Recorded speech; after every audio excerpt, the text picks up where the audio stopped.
Hello, good. Oh, someone's already in party mood. Look at that. I'm in sort of James Rapine mode. This is not your OnlyFans account, Jamie. This is what we log in. This is what we subscribe for that. Hello, everybody. Welcome to another week of Bengals UK online tailgates, a pioneering pre-game show in our fourth year now, where we bring to you all the elements of an in-person tailgate, an actual real-life tailgate, but bring it all online. We talk some football, we talk some food, we talk some beer, we talk all sorts of kind of silliness. And joining me to do that is Andrew Dockrell. Hello, Andrew. And Jamie Rowe, who's already made himself known.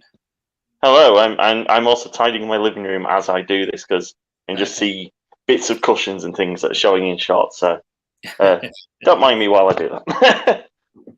Yes, welcome along. It's week 3 in the NFL. The Bengals have travelled to New York to take on the Jets, the scene of the Mike White Bowl last year. Yes, we're still bitter about that. The Bengals, of course, are 0-2 in desperate need of a victory today. Gentlemen, before I get to that, I must tell you what we've got planned for today. In about 5-10 minutes' time, we've got Andres from the Bengals for the Jets UK podcast coming on. A good friend of Bengals UK, he came on last year. He's going to give us an insight into the Jets perspective. And then later on, we'll be going to New York, where one of our flock, Geordie Ben, will be joining us live from the Bengal Gym tailgate. So that's something to look forward to. But let's talk a little football before Andres gets on. Bengals football. I posed the question on Twitter earlier this week, is this a must-win game? The overriding consensus was, yes, it bloody well is. How are you guys feeling about today? Let's start with Andrew. Yes, it very much is. I honestly see us being 2-2 or 0-4. I think this is a huge point of the season. So, yeah, twitchy bum season. Twitchy. Is your bum twitching? Perhaps your little dance earlier was due to twitchy bum, Jamie. I don't know. How are you feeling about today's game? Is it a must-win game? Yeah, it is a must-win game, I think. 0-3 would be a big hole to have to try and climb out of. And, you know, it has happened before. It's happened a few times before, but the odds are very much against us if that happens. So, please, a win on the board. Now, it was fairly dreadful last week against the Cowboys. Some sort of little glimmers of hope. The fact that we only lost by 3, I guess, is a strange sort of positive. What did you take out of last week's game, Andrew? And how the hell are we going to improve, basically? If I knew the answer to that, I think I'd be in Cincinnati. It's tough. It's the slow starts. You can't start 14 points down in the NFL. It's just teams rarely come back from that with the quality around the league. You just have to start better. I agree. What about you, Jamie? What was going on last week? Well, I said something on Twitter which, for once, hasn't come back to haunt me, which is that I think that the Bengals will be better if they had Marvin Lewis in the first half of games, and then Zach Taylor comes in and does halftime adjustments and manages the second half of games. The first halves have been appalling this season. The first game against the Steelers, a lot of that was down to Joe Burrow and the takeaways. Last week, the offensive output in the first half was execrable. It was just far below the standard that this team needs to measure itself against. I get that there's a lot of people saying that, they started slow on offense last year, and that is the case. It's time to break free from that. It's time to kind of reassess what we're doing, because right now it's not working. It's not even really close to working. Well, why is it? Why do we start so badly and then rely on Joe Burrow and Chase to storm back into game. Is it scripted plays? Is it game playing? Is it execution, Andrew? What are we looking at here? I mean, the scripted plays have been abysmal. I think I saw a graph earlier this week that put us as the worst team on scripted plays in terms of yardage versus expected yardage. I think we're nearly 2 yards per play worse than the Bills, who are the other side of the graph. So it's not a pretty place to be. I don't think the preseason has helped at all, but it doesn't explain why we had such an issue last year either. So there is something that needs to be fixed there. I'm not sure what the answer is or what the root cause is. Andrew Knott has messaged us, and please do message us if you're watching this on your big screens at home with your Sunday roasts and your whatever you've got going on there. Andrew Knott says, Coach Lou actually does a good job on half-time adjustments. Watch our D get spanked second half today now. I don't think. I don't know. I think Lou is generally and genuinely off the kind of seat of hotness that he was perching on a couple of years ago. He is indeed. However, the last time I knew there was going to be a but there. Yeah. Last time he did have an awful game, it was against the Jets. Yeah. So not to kind of bring up bad memories of that one again, but we sat in prevent defense for quite a lot of that second half last year, and that was not a fun experience. Well, speaking of the Jets, and beautifully timed, I must say, we're going to welcome in Andres from the Jets UK podcast. Hello, Andres. How you doing, man? I'm very good. Thanks for having me. Yeah, but welcome back. I'll just put you big because you're the Stone Age. Thank you. Yeah.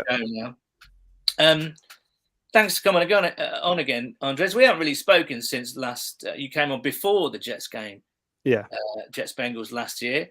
I'm sure you were delighted with the outcome as much as we were horrified by the outcome. Both teams in a slightly different position this year. What are your feelings going into the game today? I'm feeling quite confident. I'm not saying it's going to be a win for the Jets, but I'm feeling confident that we're going to be competitive. We've got, the talent is last week's win against the Browns would have given them a lot of confidence to a young team who have got a lot of talent, but don't have a lot of experience. So that's kind of a big step in the right direction to kind of give them that crucial bit of experience that they can always get back into games and never count themselves out.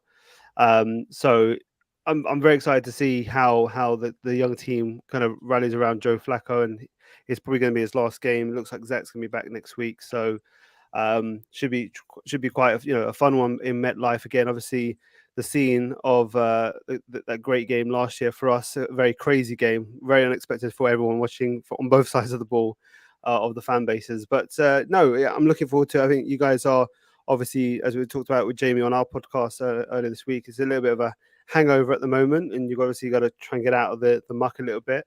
Us picking up that win was massive because it just, like I said, it gives confidence, and it gives us a kind of we're looking at this going, well, we've got a shot. Let's look at the deficiencies, let's attack them and give them a chance, even though we acknowledge that there's a lot of talent on your side as well. I'm interested, Andres. What did you make of the Bengals Super Bowl run from the outside looking in last year?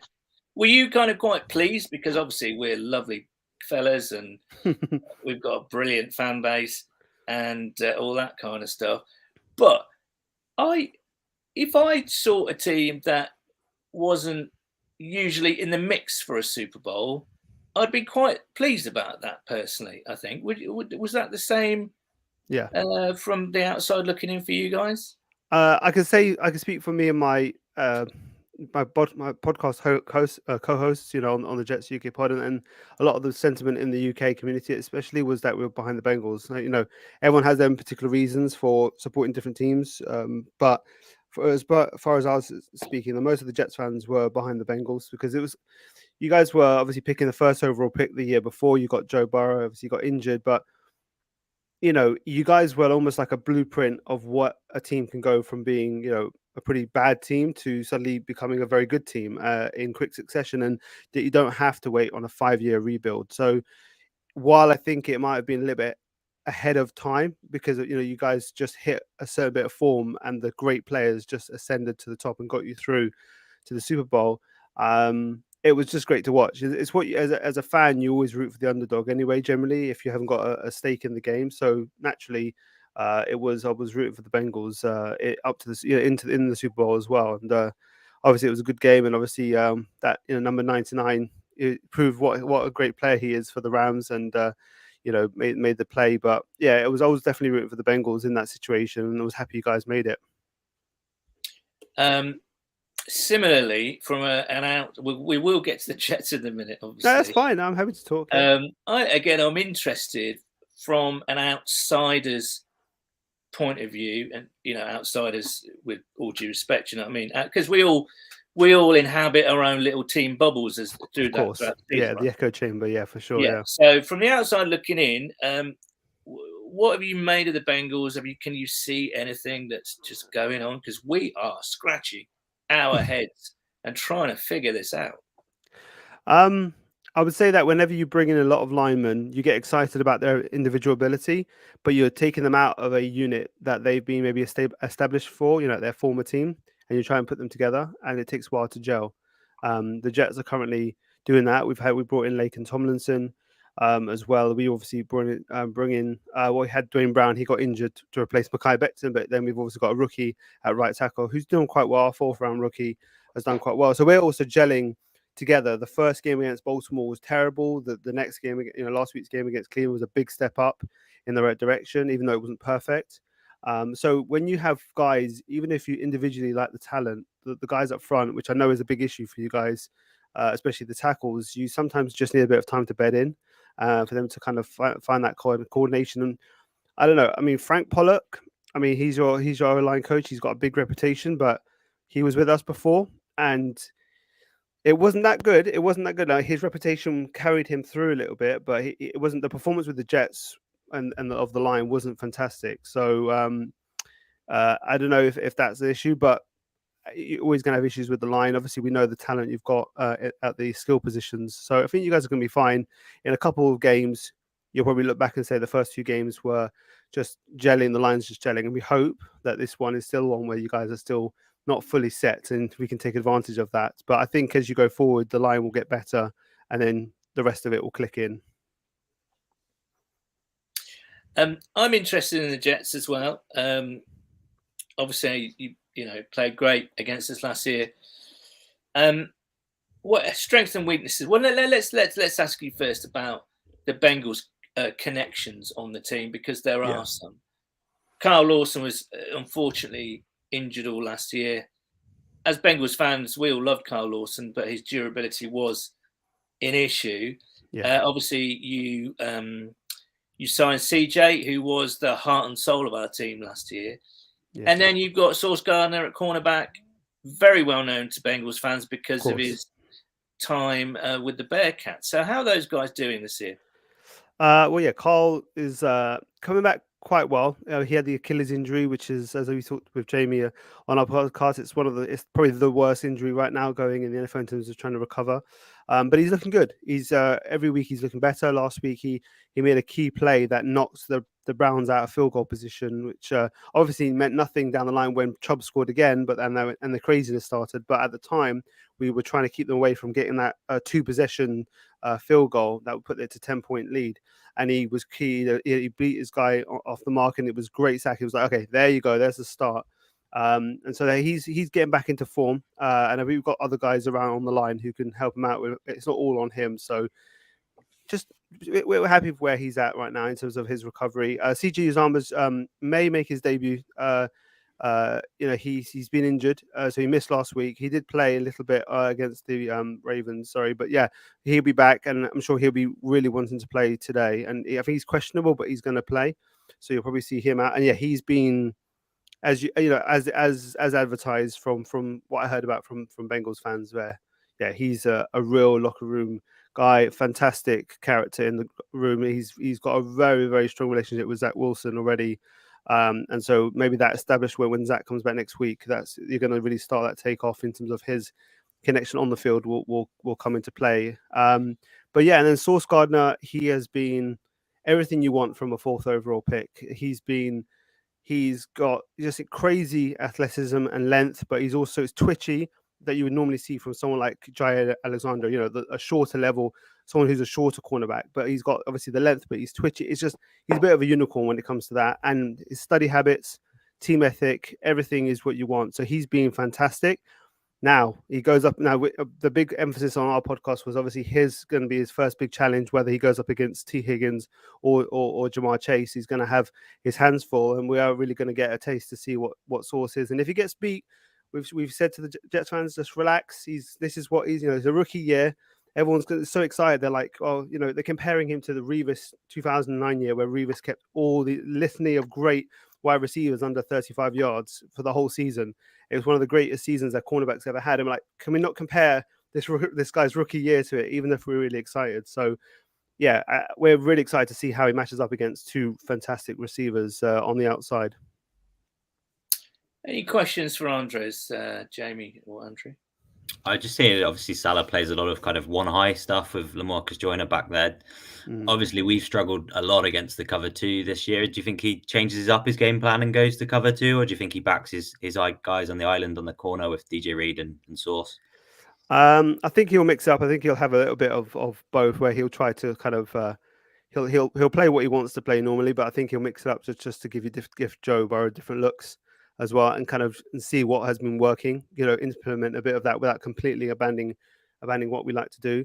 Lamarcus Joyner has really struggled, though. He's probably a position that we've been seeing all off season. You've got to get free safety sorted out, and they just didn't do it. They backed Lamarcus Joyner to come back from he had a season-ending injury after only 8 plays last year, and has struggled since he's come back. So that's definitely a part that a little bit we're worried about.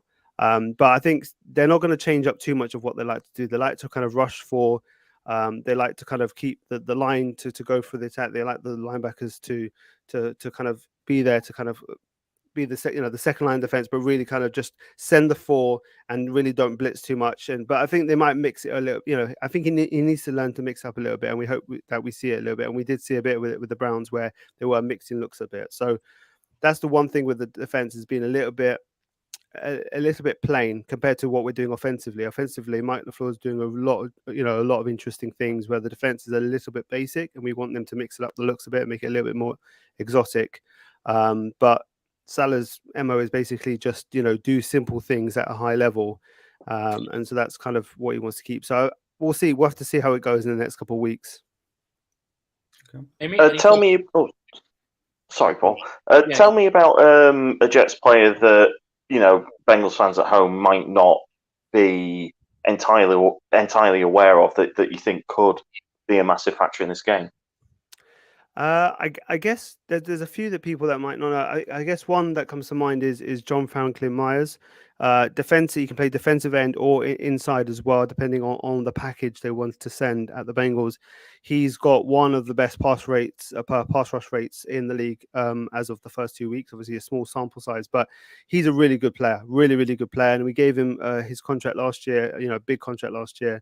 And, you know, he's now with all the talent around him and Quinnen, they can kind of, it's hard to kind of stop and key in on one guy. And he's going to, when people focus on Carl Lawson, if people focus on Quinnen, you've got John Franklin Myers, who's going to be someone you have to worry about as well. I'm intrigued by your wide receiver group. Yeah. Talk to us about the likes of Elijah Moore and those guys, because they look to. I'm a big fan of Berrios. Berrios is a playmaker when he gets the balls in his hand. Yeah. How are they shaping up this year? They look dangerous to me. Yeah, I mean, again, it's a young group. The two headliners are second and they're a second year player and a rookie player in Elijah Moore and Garrett Wilson. They're the kind of guys who have got the high level ability where you could think they're the future, you know. But and they are fantastic. Both of them are just so. If you're going to go man to man with them, they are going to make your life very difficult. Their separation skills are both incredible. We were raving about Elijah Moore last year, and Garrett Wilson's come in and been just as good at kind of making separation. He's got the most plays, over 15 yards in the NFL. He's got like 5 plays already over 15 yards in terms of explosive plays. So he's looking really, really good. Elijah Moore has been a little bit quiet, but that's only because people have been really focusing on him. But with Garrett doing really well last week, they're going to be probably thinking, they're going to be focused a bit more on him, which should open things up for Elijah Moore and make it difficult for defenses to deal with. And then when you've got those two guys to worry about, you've also got people like Corey Davis, who's a very, very solid receiver. He's obviously not been the guy who's been lived up to the 5th overall pick with Tennessee. Even with us, he's not a number 1 receiver, but he's a very good number 2. And with us, he's actually just a number 3. So a really good guy. And you mentioned Braxton Berrios. He's the guy who works in the slot. Very interesting guy who can kind of do end arounds, trick plays, a bit of everything really, and just be a player who's always really good at getting that first down. Whether it be kind of getting just on a hook right on the line, getting the ball, or breaking free, breaking a tackle. He's a guy who helps really move the chains and keeps things going. Before we let you go, Andres, Andrew has a question for you. Andrew Knott, one of our viewers. Interested to see what Andres thinks is a good season for the Jets results-wise. Would a losing season be the end for Salah? No, it depends on what losing. I mean, if we win only 5 games this year, I don't know if there's any appetite to maybe move on from them. We'd have to see how the results and the performances and the reason why we had only have 5 wins. But we're looking to get over 5. We're looking to what Jets fans are thinking. With ones who are level-headed are thinking between 7 to 9 wins. So that kind of around the 500 mark would be where we were. Like, even if we've got 7 and 10, 8 and 9 is where a lot of fans are thinking. It would be a decent jump from where we were last year. And that's so, with what we've seen so far, I mean, we didn't play well against the Ravens, but from a talent point of view, I don't think we were outmatched by the Ravens. We kind of beat ourselves more than they were. They dominated us. We kind of gave them the game a little bit and made it so one-sided. And then obviously last week we kind of showed the ability. It was quite close until they got a few touchdowns. It made it look big, which made the gap that we needed to close bigger, and what made the comeback incredible. But actually it was quite a tight game going into the 4th quarter, and obviously we end up with the win anyway. So I think that we've shown that we can be competitive, and that's what we want. Low, we set the bar quite low. We just want to be competitive. We want to be in the graphic of the in the hunt graphic by December. If we can be that shows improvement. And then next year we can maybe take that leap with another draft class, another free agent class, and build on, and another year of experience for our 2nd and 1st year draft classes that have both been pretty good. There's nothing like, believe me, Andres, there's nothing like relevant games in December. I'll tell you that right now. Yeah. And just one final question, mate. For sure. Prediction for today? Okay, so I'll go with the prediction that I posted on our group today. I'm going to go with a 27 to 30 win for the Bengals. So you guys are going to pull out the win, but I've said it's going to be overtime. So I think it's going to be it's going to be a field goal game, but go to overtime. But around that, even if it doesn't, it's going to be. I think it's going to be quite close. But I fancy you guys to just outlast us a little bit. But I wouldn't be surprised if it was the other way around, because I was thinking more confidently last night, and then I changed. This morning I changed it before I posted it, so I'm kind of thinking it's gonna be close either way, but it should be a good one. I really hope it's a good one. Great stuff, Andres. Thank you so much for joining us again. Enjoy the game, and we'll catch up with you down the line, no doubt. Absolutely. Thanks, guys. Enjoy the game. See you. Cheers. Yeah.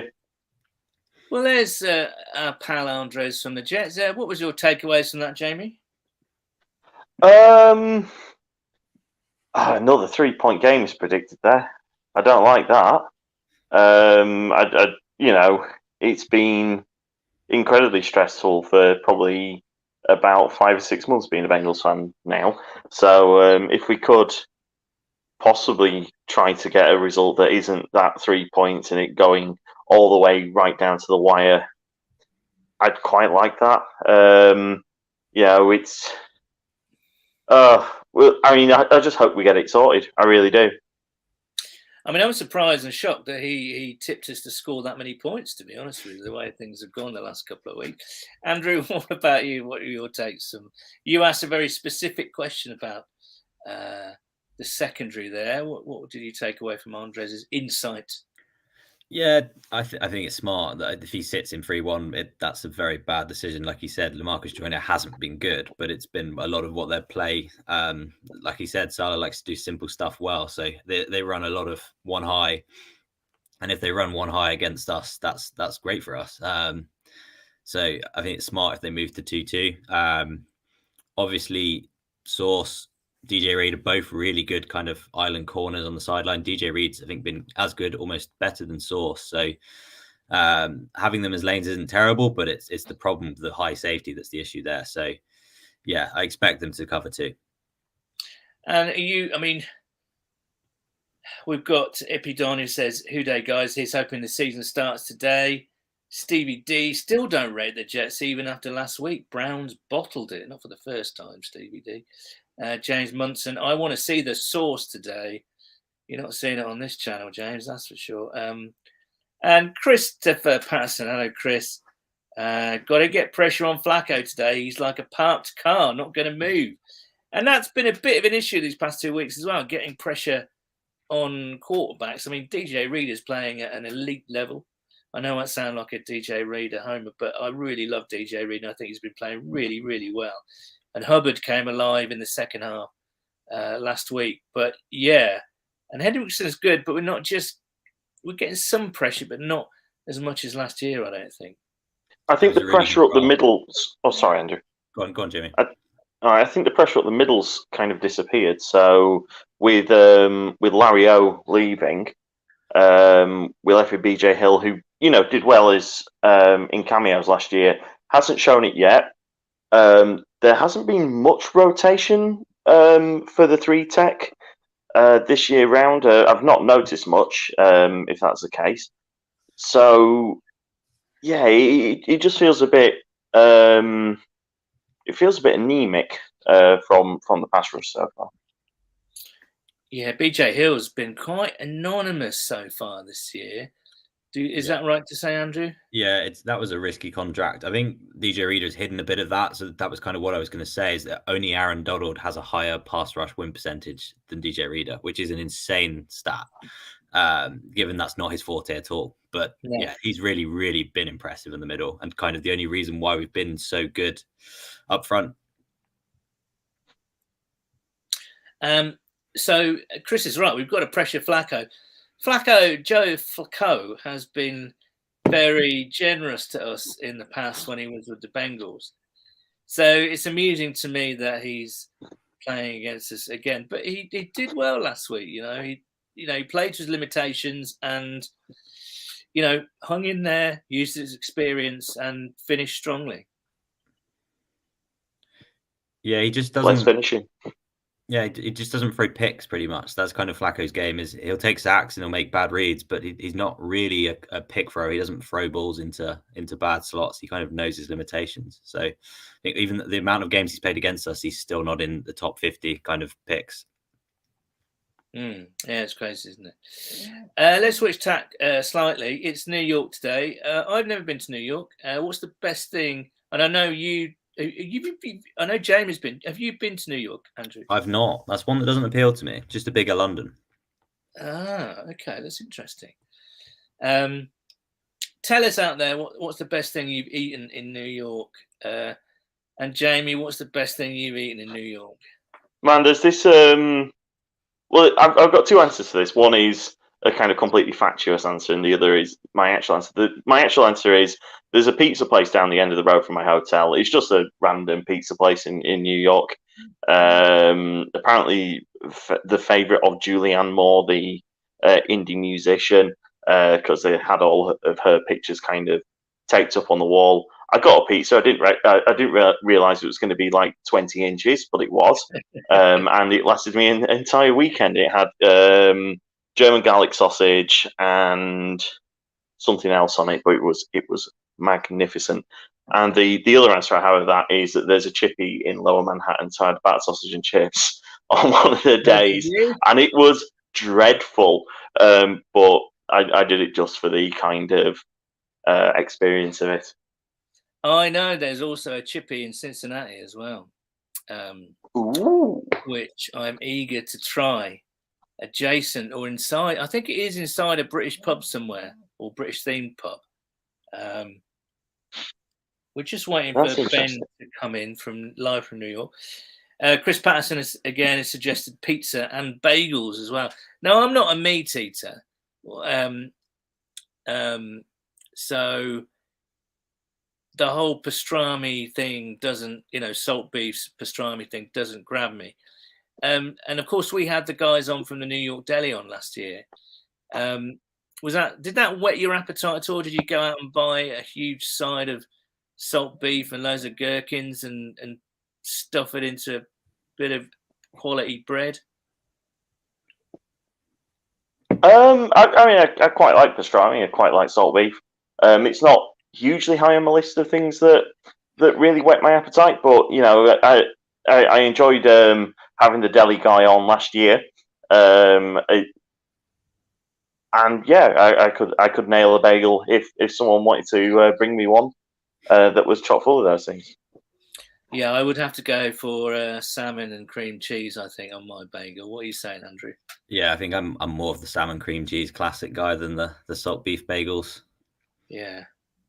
It's weird, isn't it? A bagel's really caught on in this country. I think they have, haven't they? But not to the extent. I mean, you can go down Brick Lane in London and they do some fantastic bagels. And there's a great bagel shop in Finsbury Park in London where I used to live at one time. And they're always like all-night bakeries. What's going on with all-night bakeries? Why do Jewish bakeries have to be all-night bakeries? Answer me that. Because it gets to like 3 a.m. and you really fancy one. There's a really good one in Lower Broughton in Manchester where you go in and they're always having an argument.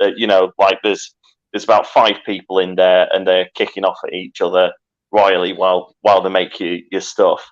It's worth going just for the entertainment, but cracking food. Have you ever because over here it's obviously kebabs at like 2-3 a.m. Yes, but bagels have that chewy goodness going on, don't they? They are good things, I think, bagels. Yeah, indeed. Right, we're still waiting for Ben to come in live from New York. Jamie, I've got some inactives. Oh, I was going to say, any team news at all?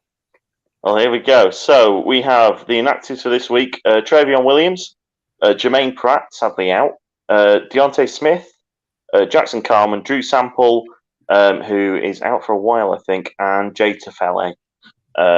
So it looks from that obviously Leo Collins is fit enough to dress and fit enough to go. We'll see how long he lasts. And if he does need to come out of it, I guess Hakeem Adeniji is going to be slotting in for him. I'd be more confident about Adeniji at tackle than I would at guard, I think. They have a skill of, in my opinion, playing offensive linemen out of their natural positions. I don't know why that is. I mean, you could argue that Jackson Carman is a more natural-looking tackle than a guard, right, Andrew? Yeah. Yeah, I think whatever you put in that situation, you're in trouble. Depth, not just here, but across the league is pretty miserable at the minute. So, yeah, if we're talking about backups and whether they're playing guard or tackle, either way, it's twitchy bum season again. Yeah. Oh, thanks for instilling confidence into us. Shame about Drew Sample. It looks as though he may be out for a good couple of 3 months, which is more or less the season. And let's hope we turn this around. And it's not till the end of the season, but it looks sort of dodgy. We're going to get our first look at Asiisi. I think that's how you pronounce it. Tight end they picked up off waivers.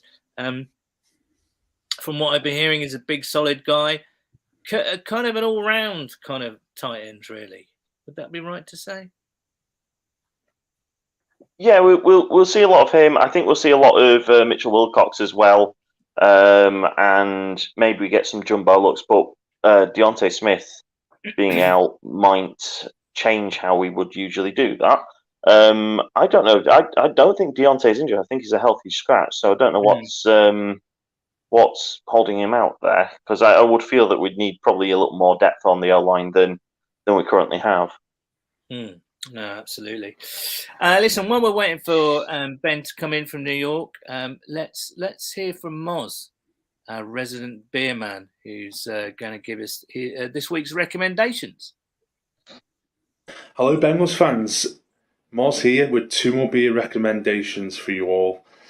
Now, the first one I need to get out of the way because it's an absolute German classic name where it's pain in the arse. It's from Geisinger Brewery, and this is called the Untergeisinger Ölhalung.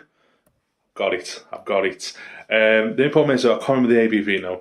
I think it's a 5.6. It is quite strong. And this brewery in general, but this beer specifically is one of my finds of the year. It is absolutely amazing, world-class lager.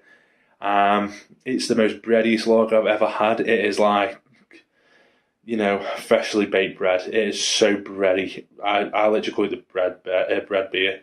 It's ridiculous. I've done a beer review on it, and I go absolutely mental over that. It's the most breadiest beer ever that's ever bready beered.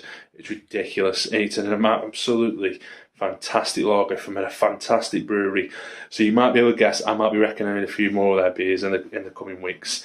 Yeah, absolute world-class brewery, to be honest with you. You can get this beer, it's a brew I never really heard of until a few months ago. You can get it in the UK, especially on beer merchants, definitely have it. Beer sniffers I mentioned last week too. I'm not quite sure if anyone else does, but it is world-class lager. It is amazing. And it's one of them lagers that it won't lose in my head. It's probably one I'm going to want regularly all the time. And there are other beers, to be fair, but that's for another day. The second beer, I'm going for a Belgian beer. It's Whitcap Peter Stimulo. I think the brewery is called Brewery Slaghouse. Everyone just calls it Whitcap Peter. You know what you're on about there. This beer is coming at about £2.20 to £2.70ish. It's 6%, so it's for most people in the UK, you're probably on the high side, but in Belgian styles, it's basically water. But it's a very good blonde ale. Yeah, it's a classic blonde ale, done really quite well. The candy fruits and lemon and clove, and it's nice and spritzy and yeasty. It's just a classic blonde ale, and it's done pretty well. Really quite accessible in this country these days. It's the one I see pretty much everywhere. But it's a very good beer, and we might need it after this game and after this last three games. But they're two beers I recommend. When this comes out, I'll be in Turkey, stuffing my face full of kebabs and God knows what. Can't wait for that. But that means I'll be missing this game, sadly, or fortunately, depending how it goes. But hope you all have a great Sunday. Plenty of good beer, plenty of good food, and hopefully, please God, the Bengals actually turn up for at least a quarter. That'd be nice, wouldn't it? Just give us an half. We might win. It's been a bit bloody depressing start on it so far. Oh well, I won't recommend antifreeze anytime soon, so don't worry about that. Anyway, have a great day. Cheers. He's always so full of joy. I know, it kind of goes. I love Moz's beer reviews because he obviously recommends some really interesting beers, and those two beers sound stuff that I would enjoy myself. But then it goes into like some sort of kitchen sink drama where he's kind of like lamenting the state of the world and life, and I mean, you don't get that with other beer reviews on other channels. I don't think. I think Moz genuinely should have his own show. He has got his own show. Go and check out the Beard Man, BEERD Man on YouTube to see more of Moz's beer reviews. They sound like good beers, don't they, Andrew? I'd quite fancy that German number. Yeah, bready, and Slaghouse. Yeah, sounds great to me. The breadiest beer in Beery Breadington. I think Moz was quite keen to let us know that it was a bready beer, although I wouldn't know what that means. What does that mean, Jamie? I think the only thing I can compare it to is probably the non-alcohol beers, and it's the non-alcohol beers that kind of come out tasting a bit like Special K. And I've had a few both non-alcohol and alcohol ones that are like that. They're not to my taste. They're definitely kind of very wheaty and as Moz said, bready. But yeah, day beers, they're not really for me. Mm. Now, Ceiling Cat, hello Ceiling Cat. Who day? This is the week for a W, which is positive. I think we're all feeling fairly positive today. Andrew's back with us. Andrew not again. He's going to ask a question that I've got a feeling that Jamie will attack this on his long run. So just a thought, Andrew asks, as it's almost a do or die situation today, playoff-wise, do we think Zach Taylor should throw the kitchen sink at it today? Trick plays, go for it on 4th down, long pass attempts, etc. No point having any regrets. Now, I will say that he's usually pretty good at going on 4th down, going for things on 4th down. I mean, last season, I think we were up there if we weren't leading the league in deep shots and big plays and all the rest of it. So I don't think he can be criticised too much, but I get what he's trying to say here. I think that's... Oh, sorry. Go on, Jamie. You go. Go on. Yeah, I think that's a criticism that's mainly come up this year. So last year he was doing well on that, and hopefully, that's a thing that can be easily rectified. That's something where you go back in meetings after the game and explore where you could have made perhaps more progressive decisions. Perhaps I don't necessarily agree going straight for the trick play button. There are things to do before that. I think we need to actually start functioning as a regular offense before we even, we need to learn to walk before we can run. If we are in dire straits, and I hope we're not in dire straits again, but if we are, we may need that kind of thing to open things up. It might just be something simple. It doesn't have to be kind of flipping it out to Mixon for a halfback pass or things like that. It could be as simple as a flea flicker. But that I think is behind glass for emergencies only. Right, let's go to Ben live in New York. I know his signal was a bit dodged, so we're going to try and get him on. It could all end spectacularly badly, but let's hope not. Let's talk to Ben. Hey, Good day, Ben. Can you hear me, Ben? Hello, New York. Come in, our man in New York. Uh-oh. Come in, Alarm Ben. bells. Can you hear me with the headphones off now? He's flicking around. He's swishing. He's trying to get some sound through. Can you hear me, Ben? Hello, Ben. Oh, no.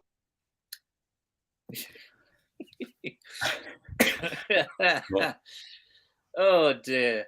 Well, that was Ben, and he is in New York, and I think you can hear from the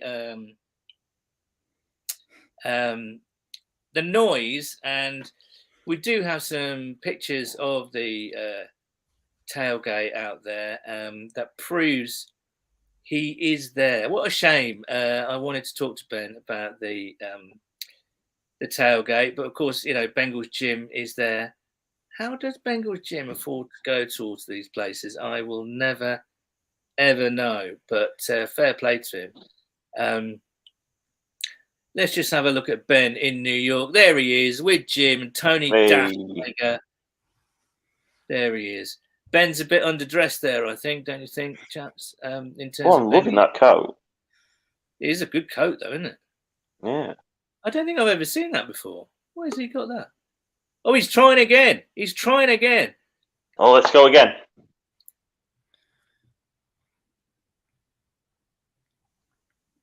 Let's see. The beauty of technology and live television, ladies and gentlemen. Let's see. Oh, he's connected. Here we go. Here we go. Can you hear me, Ben? Hello, Ben. Ben. Hey, fellas. Hey. Hey. Hey, how are we, boys? Sorry, unfortunately, we had some technical difficulties, as you'd imagine. Being in a car park the size of Birmingham has its inherent difficulties. I can just about hear you guys via my phone. I don't know what my connection's like, but how are you guys? Who day? Who day to you, mate? I tell you what, instead of us asking us questions, why don't you just talk for a couple of minutes? You're all frozen. What it's been And like. I'm probably frozen too. Well, no, you're good. Keep going. You're going good. This isn't great, is it? It's not great. Tell us what it's like, what you've been up to, and how much fun you've been having. Nah, can't hear anything. No. Tell us about the vibe, Ben. Sorry, fellas. Oh no! Oh no! He's gone again. Oh no! Oh, it's like when the elephant did a poo on the blue pizza floor. I'm just sending him a quick message to see if he responds. But if not, oh, he's gone now. No, he's still there. Tell us about the vibes, Ben. What's it like?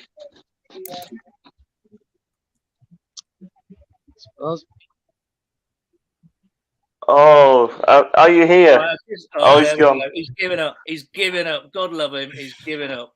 Oh dear! You think for these massive money the NFL teams have, they'd have half decent Wi-Fi, but this is one of the things that the Bengals are looking to improve on. Apparently, in their stadium upgrades, fantastic Wi-Fi, specifically coming on to the Bengals online tailgate. I think.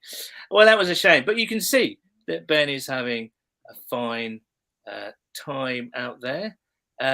It's time. Well, we're approaching the time when we asked for your predictions. Michael Smith. No, I'm not going to say that. Stealing Cat. Seems like other teams attack their opponents' weaknesses. Bengals try to hide their weaknesses and play to their strengths. But teams can take away our strengths. Andrew, you didn't have a chance to answer that question about Zach and trick plays. I can see what Andrew Knott's trying to say. I would take it as more variety in the office. There are lots of stats out there in terms of, what they're doing when they're under center, what they're doing when they're in shotgun. It feels like a little bit too predictable at the moment. What do you say to really going for it today, Andrew? What do I say? Yes. Like you say, 0-3 is pretty much the season is dead. So I think they were very cautious early on. I think maybe they tried to hold things back against the Steelers that they thought they could win just pretty much playing under center and running every handoff like they kind of did last year with Mixon. But they need to be a bit more creative and a bit more varied. There's no point hiding stuff for later in the season if you're not going to make the postseason. So all out this week. Okay, we want to hear your predictions, but let's take a look around the world of food, shall we? While we're thinking about this, we want to hear your predictions for the game today. Let's bring this in first. This boy is a pizza burger, and I think that's quite a genius concept. And if I ate meat, I would be all over that, I think, and probably die instantly. But what are you saying to that, fellas? How do you pick it up? The cheese on top. You're just going to finger the cheese. There's no need for that kind of talk. I think you need to be tactical about it. Knife and fork. I don't think this is a picking up burger. I think this is a kind of deconstructing burger. That's not a burger, then. That's a tower. Well, yeah. I admire the sheer wall of food that it forms, and I'd like to try some of it. Andrew, sorry, you made me chuckle there.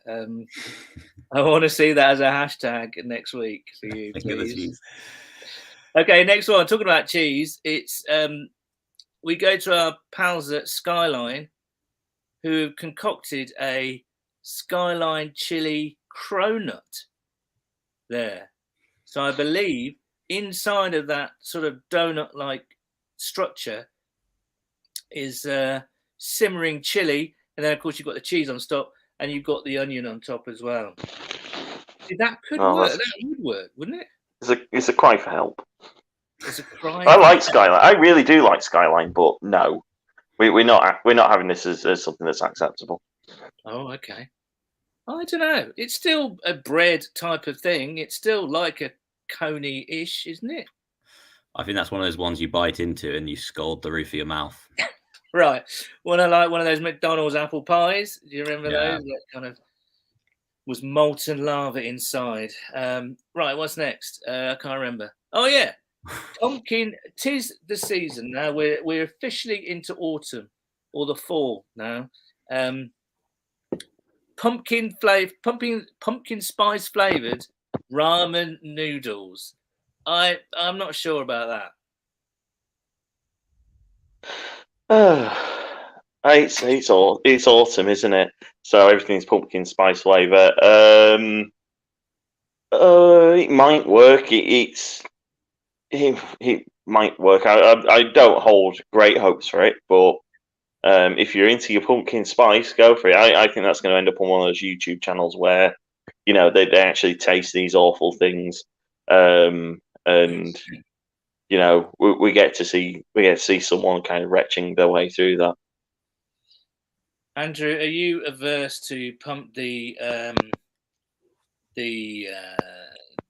kind of The omniscientness of pumpkin spice during the autumn season? Yeah, not really for me. I love a cinnamon themed item, but the pumpkin bit just isn't really me. No. Okay, well, maybe as we build towards Halloween and all that kind of stuff, we will get more into the pumpkin spice bits and pieces. How about this? It's birthday cake mayonnaise. Oh no! Is that a joke? Is that actually? Is that real? They did release some one-off special flavors, so I'm guessing this is real. Although I can't think for the life of me in what application you would ever have this ever, because mayonnaise is actually kind of quite, it's got that slight sourness to it, hasn't it? And then you've got the birthday cake sprinkles, which are obviously just pure sugar. I can't see putting that on a cheese sandwich or prawn. I can see only one use for this, and it's if you're making a birthday cake for someone you want to prank, and you put it on instead of like, yeah. I mean, it's just awful. It's definitely a no from me, I think. This caught my eye the other day. It's if anybody, American viewers, are wondering what a full English is, you've got the central plate, which is a full English, but this is one person's breakfast, and I must say, that's massive. Yeah, that's a lot. I mean, to be honest, I would be done with the boiled egg and soldiers, really, or the pancakes and raspberries. But then to add in that enormous plate of fried business and then beans. That's too much toast as well. That's way too much toast. There's a lot of bread going on there. And then you add in the pancakes. That's a big breakfast, and I must say that's not. Oh, is that eggy bread on the on the full English? Ooh. It could be fried bread, actually. It could be fried bread. Ooh. You know, I'd have one of those. I'd probably have the full English or the egg and soldiers. I'm not a huge pancake guy in general, but you know me. I love a full English. Yeah, this is from the man, ladies and gentlemen, at our meetup in week 1 when we were in Birmingham for the Steelers games. You know, it was kind of tea time, and everyone was like ordering their burgers and their bits and bobs. And you look over, and guess who had just ordered a full English breakfast at about 7 o'clock in the evening? That's right. You were trying to take a picture of me where I was looking happy with it while Joe Burrow was throwing an interception. You succeeded, though. You did succeed, to be fair. And finally, this very special one-off flavour of crisps. I think we can all relate to this.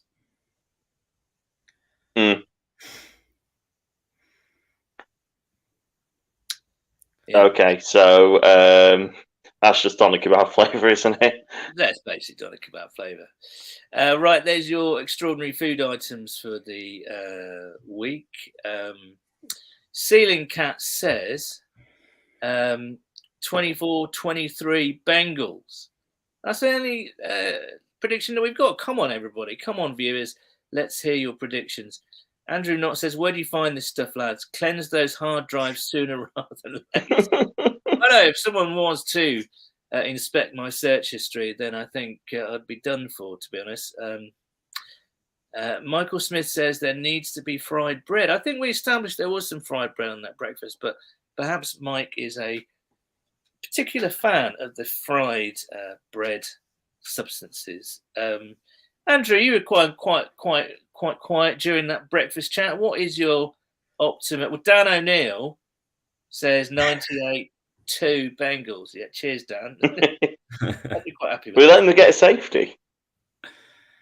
Yeah, that would be gutting if you scored 98 and then just let safety in right at the end. Nice to hear from you, Dan. Hope you're well. Bengals bounced back from an early safety. Well, that would be. Maybe they scored 98 points in the final quarter. That would be some comeback, wouldn't it? Well, there was a college team yesterday who were 98-0 up and then knelt on the 2-pointer.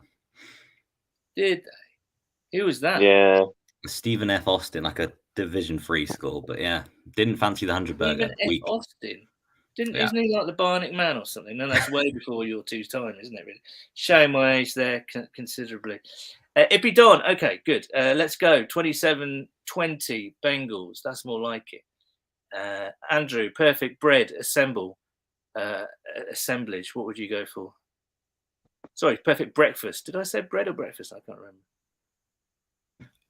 Perfect breakfast. I'm not a big morning eater, I have to say. Probably just a bacon sandwich, maybe a hash brown in there. Yeah. I like it. Simple, effective. I like it. Right, let's go to our predictions. Jamie, what are you saying about the game today? So we've established that it is a must-win. Where, just how, why, what, where? Yeah, Bengals sort the life out in the first half. We actually get 10 points or whatever. We do some offense. Who knows? I think the Bengals win is 24-13, and I'm not really wanting to dig further into that than that. But I want to put things on record. I also think that, I said this on the Jets podcast midweek. I think Burrow doesn't get sacked today. I think he keeps himself clean. Even with Quinnen Williams, Carl Williams, and that lad that the Jets guy mentioned, whose name I can't remember. Yeah. They're all yeah. They don't exist. This is a purely a kind of optimism based thing. I want to kind of speak these things into existence, regardless of how likely or not they are. Andrew Knott says 24-21 Bengals. Quite like the thought of Jets sticking with their scheme and no cover too. I mean, they'd be quite daft to do that, really.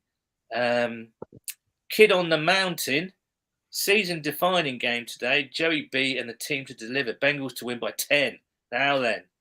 And Ceiling Cat thinks we will score a touchdown in the first half. Yay. Needed. Yeah, I think we win today. I think it's going to be close. I think it will come down to more or less the wire again. I think we remember this game, and the players remember this game from last year too.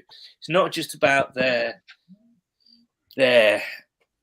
position this season, but they remember last year as well when they played poorly, but really could have won that game if it wasn't for a dodgy call on Mike Hilton towards the end. Mike Smith says Mixon to get 100 yards rushing. Now that's something that we haven't really spoken about. That needs to happen and needs to happen pretty quickly. Mixon to get going and the run game to get going, because that would just open up so much for. I think he's the NFL. I think he's the NFL leader in running back receiving yards, or certainly was until the end of last week. Yeah, no, I agree, and I don't mind it being checked down to Joe Mixon, but if we could just get him going a bit and I think he's had a lot of carries, but his yards per rush average is pretty awful. But yeah, I think it's going to be like the Raiders game where we're struggling, we're trying to kick the door down, and in the end we do kick the door down, and I will go for Bengals 24, Jets, who do have some talented players, 20, so 24-20. There we go. Right, no tailgate next week because obviously we are playing the Dolphins in the Thursday night game, the Ring of Honor game. Could well be a whiteout game. That's going to be exciting to see. Paycor Stadium all drenched in white. So we won't be tailgating that night. We're expecting you guys, if you are going to stay up, to establish your and enact your napping strategies. So we'll be back for the Baltimore game, which is another late game on a Sunday, but we will be tailgating earlier that evening. Nathan and I will be back for the podcast tomorrow, but until then, bloody hell, let's hope that we can get just win, baby. Thanks to Jamie. Hooday to you. Hooday. And hooday to Andrew. Thanks so much. Yeah, 27-17, by the way. That's my prediction. And remember, viewers, always finger the cheese.